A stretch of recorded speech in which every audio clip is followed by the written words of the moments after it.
자, 믿음으로 구원받았어요. 그럼 어떤 일이 일어나야 됩니까? 공개적 신앙 강증이 필요한 거예요.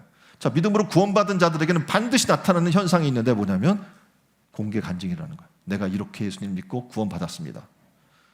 자, 혈루병 여자가 예수님이 뒤로 와서 예수님의 옷을 만졌어요. 12년 된 혈루병이 즉시 근원이 말라지는 것을 느끼게 됩니다. 여자가 자기 몸의 변화를 느끼면서 기쁨과 두려움에 떨고 있을 때 예수님께서 이렇게 질문하는 거예요. 누가 내 옷에 손을 대었느냐? 그러자 제자들이 이렇게 얘기해요. 아, 예수님, 이렇게 사람이 많은데 누가 손을 댔다고 얘기하는 게 말이 됩니까? 사람들이 예수님을 에워싸고 따르다가 서로 밀치고 밀리는 과정에서 일어난 일이지 누가 일부러 예수님의 옷에 손을 댔겠습니까? 라고 얘기하는 거예요. 근데 이 여인은 알았어요. 왜냐하면 자기가 믿음으로 예수님의 옷깃을 만졌고, 그렇죠? 그래서 어떻게 자기 병이 치료된 걸 알았습니다. 예수님의 눈을 피할 수 없었어요. 그래서 예수님 앞에 나아가 땅에 엎드려 두려움에 떨면서 자신이 병을 고침받은 사실을 사람들 앞에 공개적으로 고백하게 되었던 겁니다. 그리고 놀랍게도 이제 그 가운데에서 비난받아야 될 자기가 예수님께서 그를 구원해 주시면서 딸이라고 얘기해 주시면서 자기가 처벌받아야 될 걸 피해가게 하시고 믿음이 구원하였다고 얘기해 주시고 자신의 믿음을 인정해 주시고 자신에게 평안을 주시고 노여 건강한 삶을 살게 해 주신 겁니다. 이 여인이 많은 사람 앞에서 공개적으로 12년간 혈류증을 자기가 알았고 세상에서 어떠한 방법으로도 고침받을 수 없었는데 하나님의 사랑과 은혜로 자기가 믿음으로 고침받았다는 것을 간증하니까 예수님께서 이 여인을 칭찬해 주신 거예요. 지금 그림을 보면 션이라는 사람이 있어요. 근데 이 사람은 어딜 가나 하나님의 받은 은혜를 간증합니다. 그리고 그 받은 사랑을 나누는 게 제 삶입니다.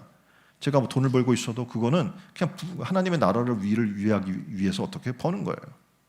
자신 먹고 살기 위해서가 아니라. 이렇게 하나님의 은혜와 사랑을 받은 사람은요, 공개적으로 사람 앞에 그것을 간증하고 자랑합니다. 왜냐하면 하나님의 사랑과 은혜를 받고도 감추고 숨기는 것은 하나님의 사랑과 은혜를 부정하는 배은망덕한 행위가 되기 때문에 그렇습니다. 예수님께서 왜 여자를 찾으셨을까요? 그 여인에게 복 주시기 위함이에요. 그 여인을 온전히 구원해 주시기 위함이고 건강함과 평안함의 가운데 살게 하기 위함입니다. 그래서 입으로 예수님을 시인함으로 말미암아 어떻게 이 여인은 참 자유를 얻게 됐어요. 그리고 어떻게 하면 참 평안을 얻는 놀라운 은혜를 누리게 된 겁니다.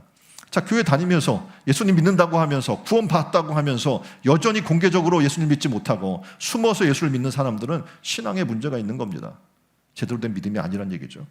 떳떳하지 못하고 덕이 되지 않는 생활을 하고 있는 거예요.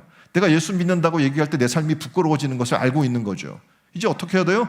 공개적으로 자기의 삶을 간증하는 삶을 살려면 여러분이 말씀대로 살아야 하는 거예요. 제대로 된 믿음을 가져야 되는 거예요. 다시 말해서 행함이 있는 믿음이 있어야 한다는 거죠. 말과 혀로만 사랑하는 것도 아니고 말과 혀로만 믿는다는 것도 아니고 무엇으로? 행함과 진실함으로 예수님을 믿는 사람이 되어야 되는 거예요. 그게 누굽니까? 참 기적의 역사, 그리고 이야기한 것처럼 나의 믿음으로 구원받는 역사를 일으키는 신앙의 사람이 되는 겁니다. 사람들 앞에서 공개적으로 예수님을 믿길 바랍니다. 사람들 앞에서 여러분이 구원받은 일을 간증하시길 바랍니다. 사람들 앞에서 여러분의 삶이 성령의 인도와 보호를 받고 있는 삶임을 간증하십시오. 사람들 앞에서 주님 없으면 살 수 없는 존재임을 고백하십시오. 사람들은 여러분을 보면서 알게 될 거예요. 아, 하나님은 살아계시구나.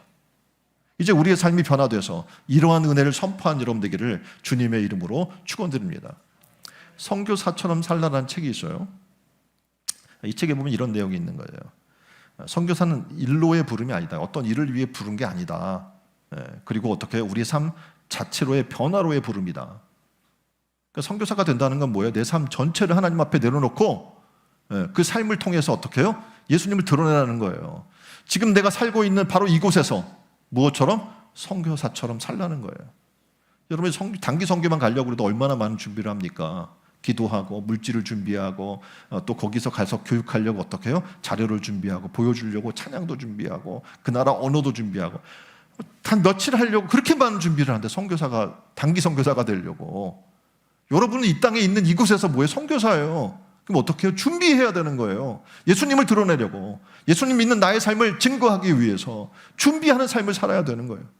뭐 수련회 며칠 한다고 우리가 변화되겠습니까? 아니에요. 예수님 만나야 돼요. 만나면 여러분의 삶은 반드시 변화될 겁니다. 그리고 어떡합니까? 여러분이 있는 자리에서 선교사가 될 줄 믿습니다. 그리스도인이라면 자신이 그리스도인임을 하나님 앞에서 공개적으로 선언해야 합니다. 공개적으로 예수님을 믿어야 믿음이 성장하고 그리고 성령의 보호와 인도를 받고 하나님의 사랑과 은혜를 체험할 수 있음을 믿으시길 바랍니다. 그래서 하나님의 사랑과 그 은혜에 감사하고 그것이 감사하다면 공개적으로 사람들 앞에 하나님의 은혜를 내가 이렇게 감사합니다 라고 이야기해야죠. 하나님의 사랑과 은혜를 자랑해야겠죠. 그리고 간증해야겠죠. 그런 성도님들이 이 구원의 달에 그런 성도님이 다 되기를 주님의 이름으로 축원드립니다. 그것이 뭡니까? 전도예요. 내가 받은 은혜를, 내가 믿은 예수님을, 내게 구원을 주신 그분을 전하고 증거하는 삶을 사는 것, 그것이 전도예요. 특별히 뭐 전도지를 준비하고 뭐하고 해서 갖다 뿌려준다고 전도가 되는 것이 아니라 여러분의 삶이 예수 믿는 구원받는 그런 삶으로 변화가 된다면 가정에 돌아가면 여러분의 가족이, 여러분의 식구들이, 주변의 사람들이 여러분을 보고 예수님을 발견하게 될 거예요. 이제 내 삶이 예수님을 온전히 만나서 변화되고 예수님을 증거하는 여러분들로 변화되기를 주님의 이름으로 축원드립니다.